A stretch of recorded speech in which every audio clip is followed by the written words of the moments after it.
Welcome to a new edition of the Neon Jazz interview series with Baton Rouge-based jazz saxophonist and educator Doug Stone. We talked about the construction of his new 2019 CD called Motion and his current gigs as an assistant professor of jazz studies at Louisiana State University. He was born and raised in Illinois and would go on to play with his hero, trumpet legend Maynard Ferguson, and his band as a touring musician. His time on the road has taken him virtually to every corner of the United States, along with Asia, Europe, the Caribbean, and Canada, playing with the likes of Frank Foster, Benny Golson, Wess, Jimmy Heath, Rufus Reid, and so many others. We had a great talk, so please get to know him and dig this interview, my friends. Thanks for taking a minute out for Neon Jazz today. I appreciate it. Oh, man, you bet. Thank you so much, man. Really appreciate it. Absolutely. Yeah, my pleasure, man. So on this latest album, Motion, you go from Jimmy Rainey to Wes Montgomery, Grant Green, Jerome Kern. You're hitting a lot of major players here. Talk to me about this project. The guys on the record, so I lived in Rochester, New York for 9 years. I did some graduate work at the Eastman School of Music, and then I taught public school, and then also for the community music school in Rochester, the Eastman Community Music School in Rochester. I was there for 9 years. I was at the School of the Arts, my public school gig, for 6 years, and I really got to know these upstate New York guys pretty well, and we had a lot of great playing experiences together. And then so last year, I guess 2018, I started teaching here at LSU in Baton Rouge, and so I had to leave my buddies, and but as part of my job here at LSU, this is a Division I research school, so you really need to be out there doing your creative activity and stuff. And so it was kind of a good opportunity to book a little tour and go back and get to play with Bob and Mike and Danny, and kind of revisit our Rochester days a little bit. And so really the material on there is, there are some things that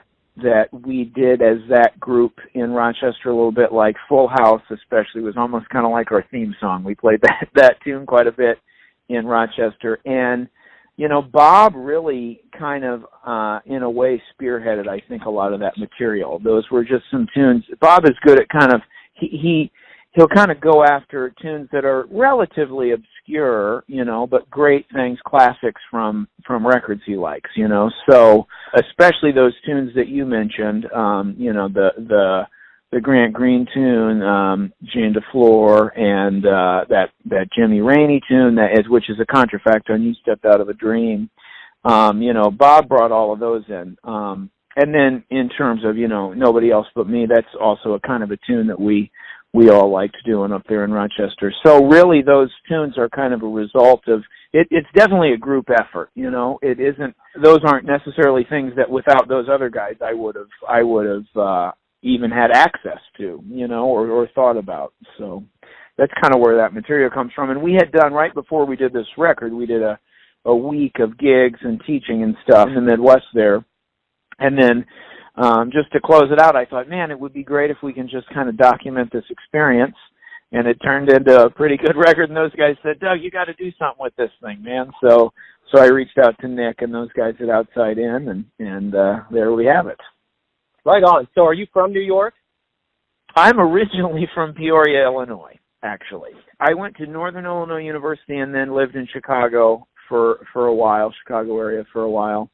And then decided, I was thinking along the lines of teaching, some type of teaching opportunities, and so the Eastman School seemed to be a good place to go to kind of further my thing there. So after growing up in Illinois and living in Chicago for about 6 years, after I went to Northern Illinois, ended up spending more time in Rochester than I did in Chicago, surprisingly enough. So when you were a kid, what jazz really got you moving and wanted you to not only get into jazz but play an instrument? Yeah. My dad played trumpet and is a huge jazz fan. And so he had a lot of, he was definitely into big band stuff. He had a lot of Buddy Rich records and Maynard Ferguson records, and some other stuff too. But But even as a little kid, I was really into those big band records. You know, I still tell students all the time about, I just can remember spending Saturday afternoons laying on the couch in our basement with my dad's records and the record player, just checking out his jazz record collection. And then actually, so we went to several Maynard Ferguson concerts. That was kind of in the Big Bop Nouveau era. When I was pretty like 9 years old or so, we went to a Maynard concert. And on the way home from that concert, I said, hey, it was actually in Kewanee, Illinois, and I said, Dad, I think I'd like to try the saxophone. And there's a lot of great musicians in Peoria, Illinois, and my dad was really kind of tapped into that scene, so he got me some lessons and took off from there. And then, you know, it was a real blessing then that in 2004 and 2005, I had the opportunity to do a couple of tours with Maynard and the Big Bop Nouveau, so it really kind of came full circle. But yeah, really, you know, jazz has kind of been that's the music that I was really interested in and listened to the most, you know, even as a kid. So, of all the teachers that you had, what advice has stuck with you after all these years?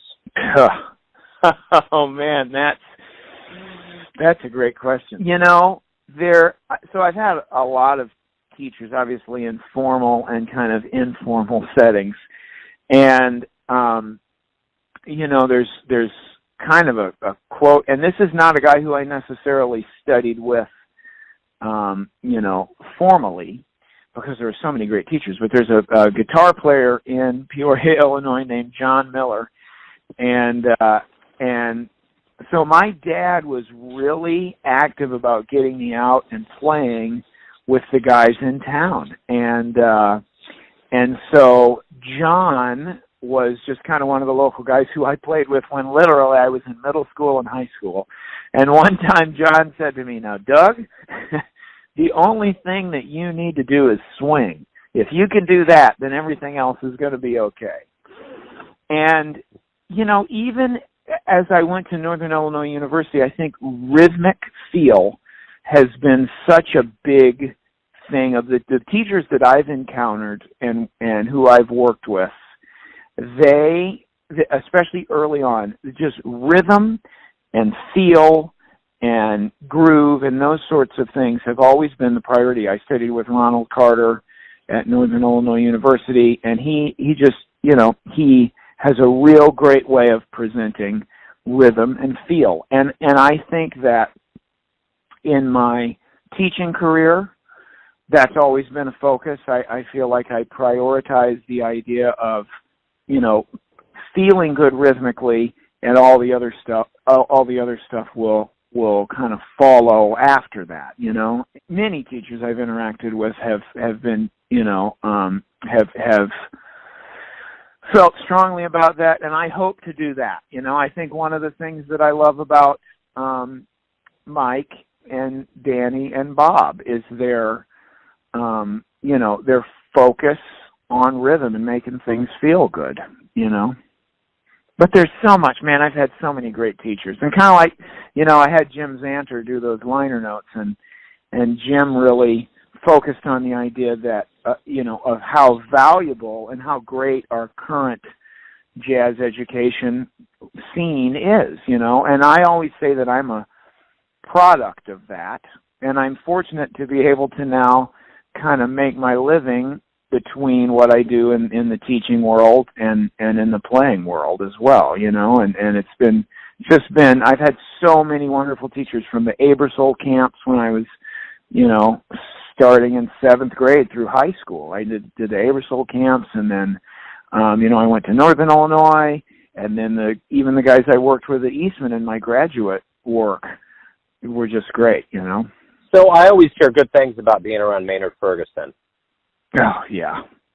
Yeah. I mean, just that his storytelling, everything about him, yeah, is wonderful. You know, I only did the band for a short time, and there's a lot of reasons, you know, for that.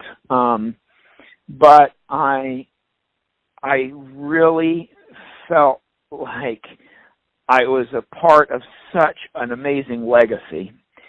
And within the first, you know, probably within the first week, the guys on the band, it was Reggie Watkins was a musical director and playing trombone at that time. And I think really between Reggie and the alto player Julio Monterey, I remember within the first couple of nights on that bus, Maynard came out and was kind of sitting out in the main room, and Reggie and Julio basically just pushed me down in the seat next to Maynard and said, you just got to hang with him. And so throughout, even in the short amount of time that I had interactions with him, he just, the stories he shared,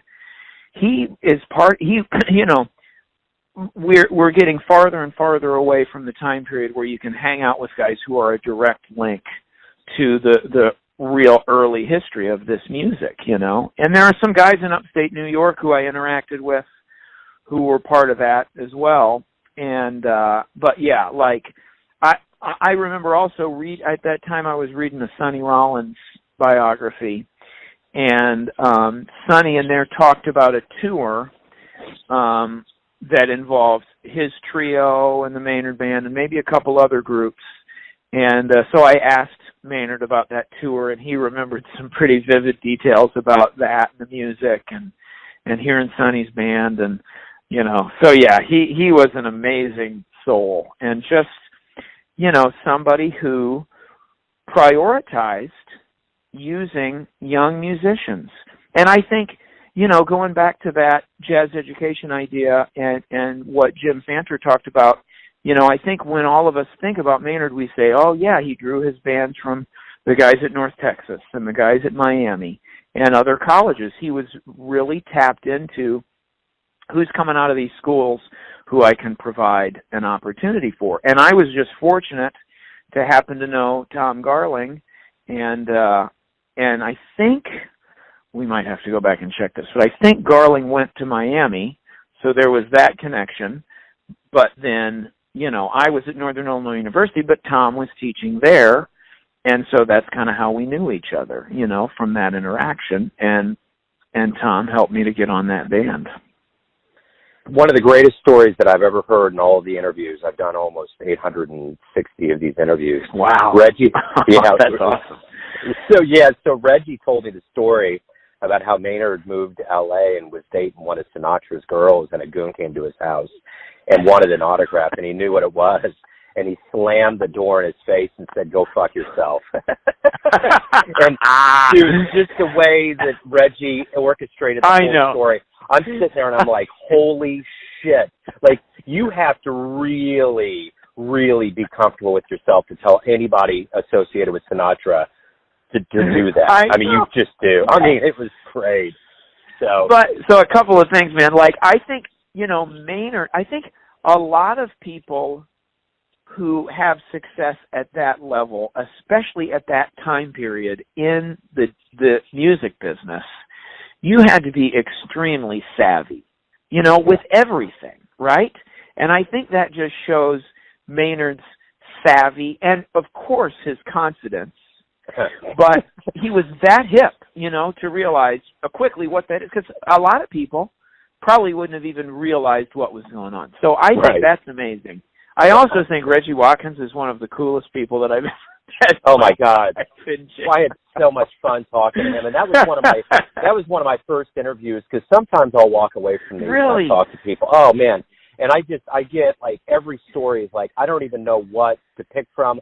I don't even know how to decipher this. But when he told me that story about Maynard, I was like, oh my God! I mean, it was so vivid. It was so crystal clear. He is really a storyteller, and the meter and the rhyme. I mean, it was like, oh my God, dude, you just blew my doors down.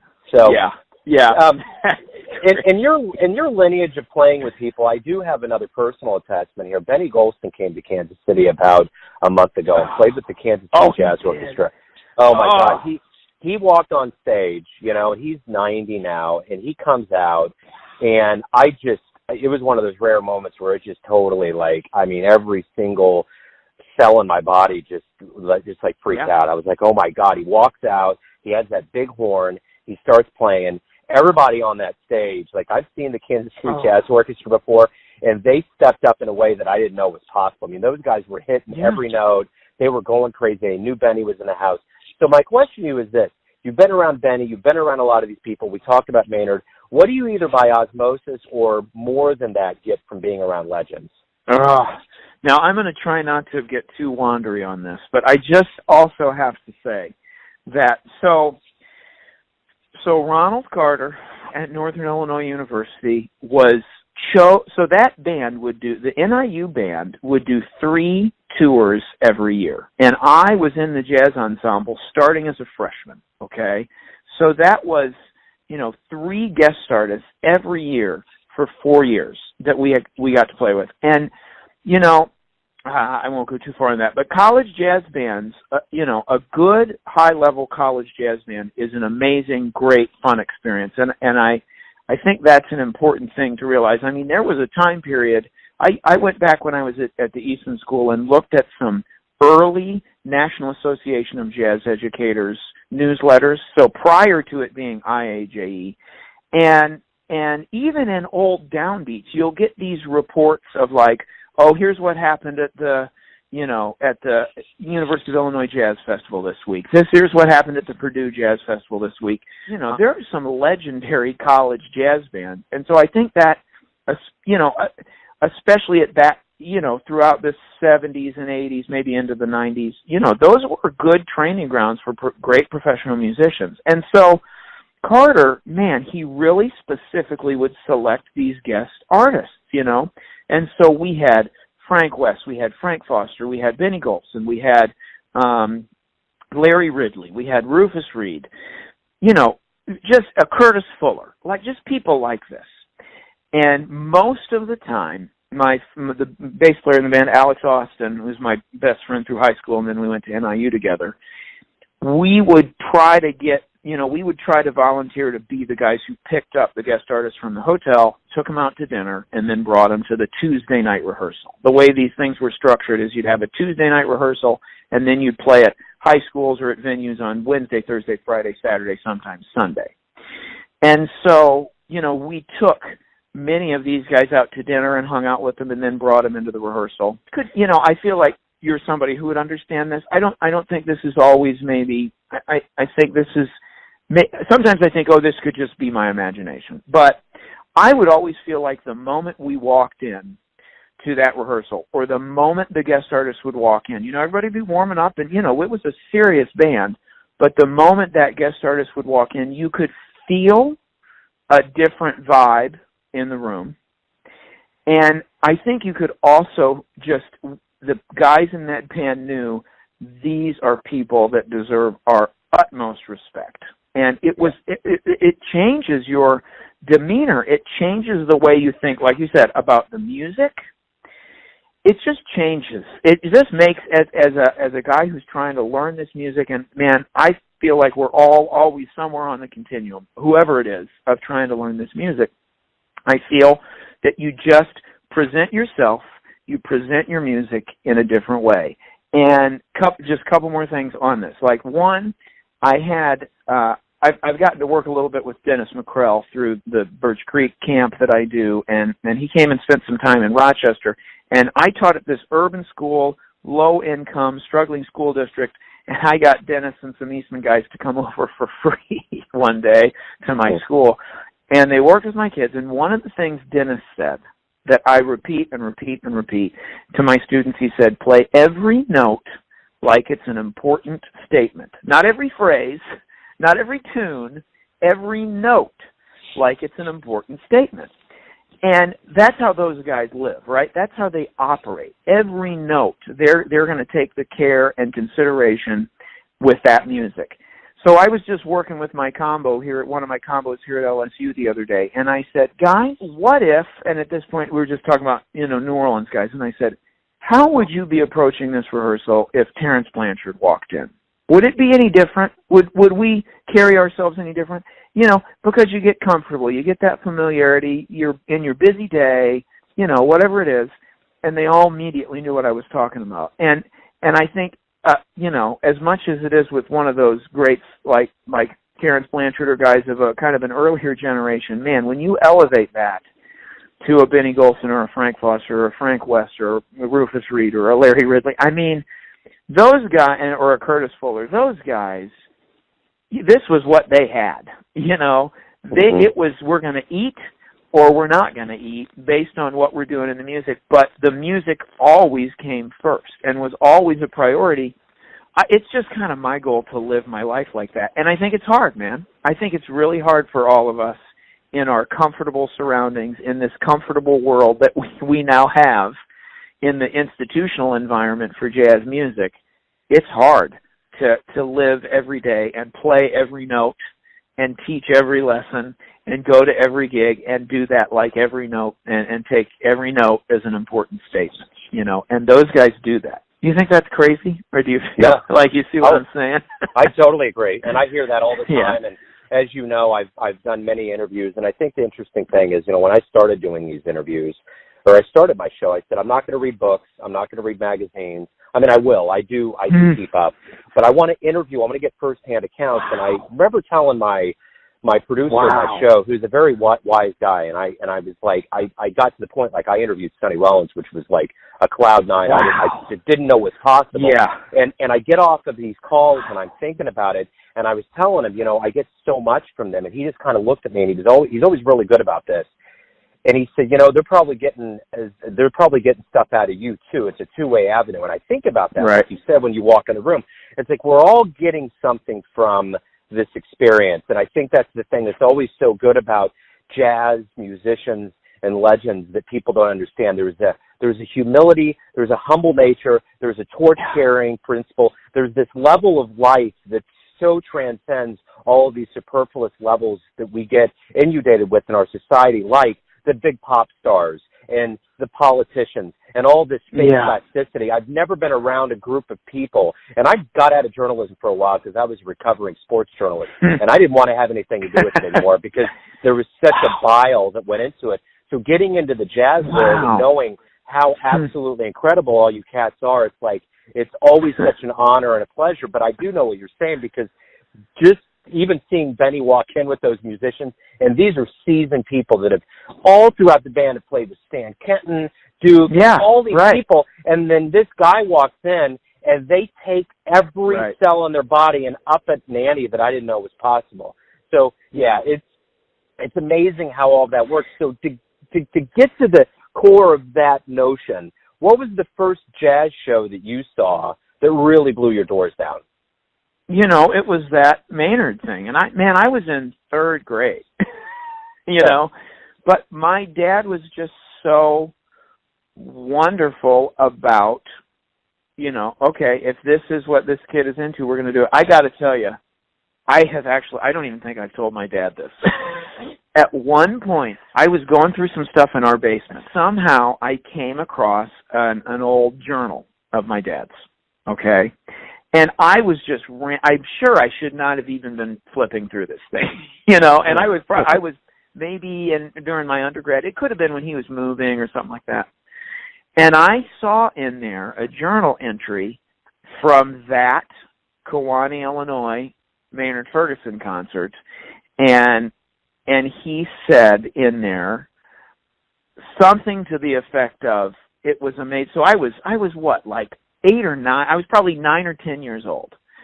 And he says something in there to the effect of, it was so amazing to see Doug watch that concert and to see the look in his eyes, because I used to watch the Maynard Ferguson videos. My dad had a bunch of tapes, VHS tapes, and he writes in there, I saw Doug, the look in his eye, like, hey, I know this guy, and that makes me think about, there's a quote which you've probably heard from Art Farmer, seen in the Great Day in Harlem movie, and of course it's even more poignant now that Art Farmer is gone, but he says, something to the effect of, when we listen, like, all these musicians have passed on. If you look at the Great Day in Harlem thing, so many of them have passed on, but we talk about their music in the present tense, right?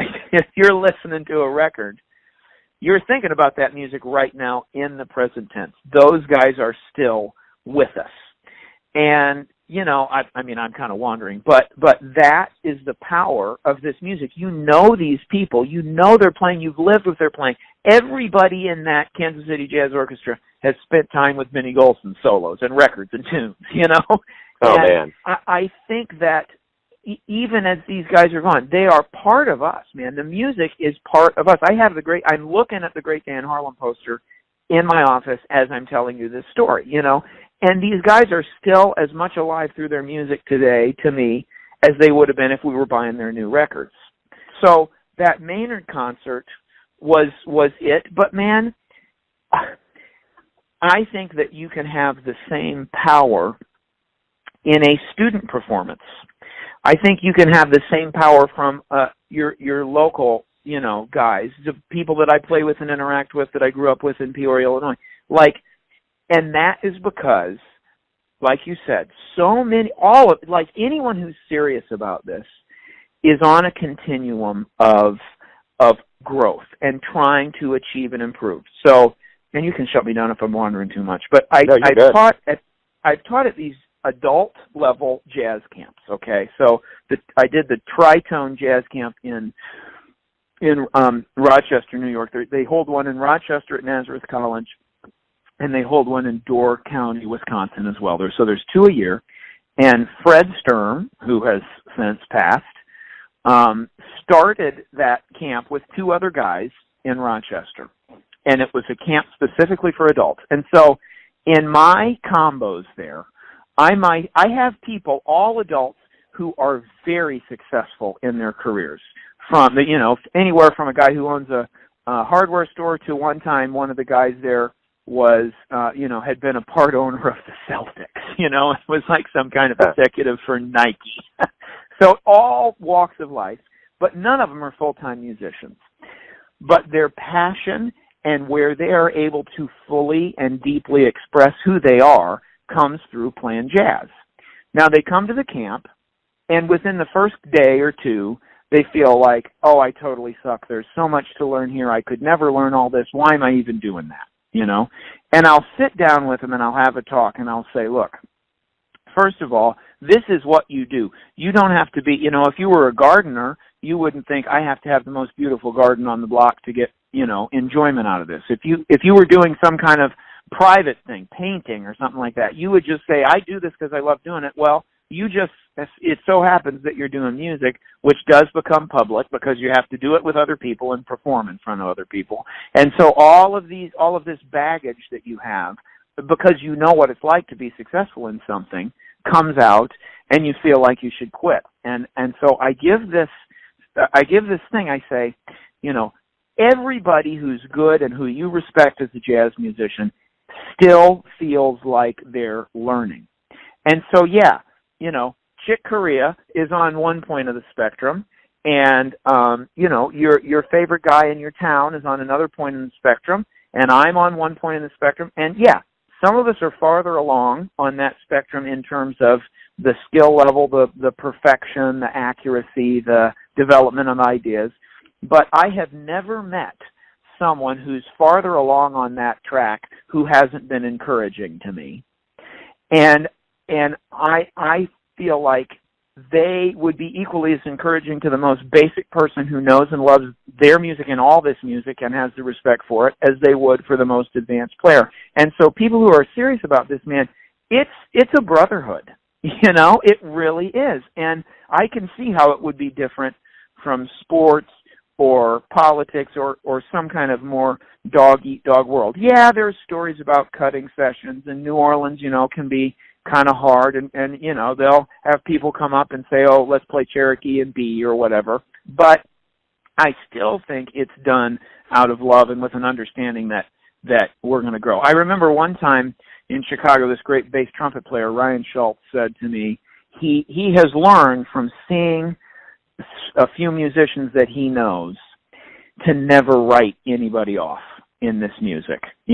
People who maybe don't sound so great right now, you never know what kind of work they're going to put in and the kind of development that they'll have, and they'll come back at you and you won't believe. And man, I do get to see that every day down here at LSU. We got a couple of students right now, man. There's this one trumpet player, Lee Lambert, and you would not believe. I wish I could send you a recording of the solos he played last year at this time and the solos he's playing this year. It's unbelievable. And that goes back to me saying I get just as much joy. Sometimes I can have more joy in a day hearing my students' solos than listening to my favorite record on the drive home, because you're invested in that, you know? Yeah, absolutely. You covered so much ground with that answer there that what I want to do is I want to get to this question, which is my final, which is probably going to be the harder one, and it's this. Everyone has a perception of you, your family, your friends, your students, your fans, that you live your life. Who do you think you are? Oh, yes. Oh, man. I think that is really, I'm always trying to figure that out myself, man. Yeah. Like, so I would say this. I am a family man, okay? I'm married and I have 3 sons and a 4th son on the way, due in late January. My wife is due in late January. From the time that I was 8 or 9 years old until the time that I was 25, I really felt like the only thing that I need to do is to be able to play jazz saxophone. That's me. I am the jazz saxophone. I need to develop as a jazz saxophonist. That's the most important thing. That's all I think about. If I'm not practicing, I'm doing the wrong thing. Now, I've always, my wife and I met our freshman year at Northern Illinois University. So I've always kind of had this desire or interest in, that part of my life. My wife has been very important to me, building a family, that whole thing. I always say that I remember the day in 2005, it was a couple of weeks before I was going to get married, and I was driving down Foster Avenue in Chicago going back to my house, and I remember thinking to myself, wait a minute, there's more to life than just playing jazz saxophone. And I was 25 years old, So I prioritize my family first. Secondarily, of course, I kind of have a spiritual thing too. I think that's very important, and I'm always trying to work on that and be a better person and that sort of thing. I think that, for many years, I've thought, okay, music is all I can do, so I need to find a way to make that a viable career and make money and support my family utilizing music. When I moved from Rochester to Baton Rouge to work at LSU, and because of LSU's push and what this school wants you to do in terms of research and creative development, I've really been able, and this record is an example of this, I've really needed to prioritize my creative development, okay? And so, I'm trying to make records. I have a couple of different groups in New Orleans that are doing my original music. I'm involved with the John Mahoney Big Band in New Orleans. I'm playing a lot more, and I cannot tell you, I feel like a completely different person being able to have my family life. We have a nice house. We live in a good neighborhood, good schools for the kids, and all of that stuff. I feel like that's in place. And because of what I'm doing now and where I live now, I have been able to also take some care for myself by developing and working on my creative output. And I do feel like dealing with those 2 or 3 things, the family, the spiritual, and the music, I've never felt this kind of balance before. Now, I'm completely imbalanced in terms of my daily schedule and all the stuff that I try to do, but internally, I've probably never felt this balance. So, if I had to categorize who I am, it would be family man, spiritual being, and musician, and then consistently working on developing and maintaining and creating a balance within that. Beautiful. That's great. I can't even believe you asked that question. Yeah, great, no, that gets to the heart of everything. Doug, thank you for taking a minute out today. I appreciate it. Good luck with motion and everything else. Thank you. This is such an honor. Man, just to talk to you and all the interviews you've done, I cannot thank you enough, man. Thanks for listening and tuning in to another Neon Jazz interview, where we give you a bit of insight into the finest cats in Baton Rouge, Kansas City, and spots all over the globe, giving fans all that jazz. And thanks to Doug for his time, music, and stories. If you want to hear more interviews, go to Famous Interviews with Joe Domino on the iTunes Store. Visit neonjazz at youtube.com. And for everything Neon Jazz all the time, go to the neonjazz.blogspot.com. Until next time, enjoy the jazz, my friends.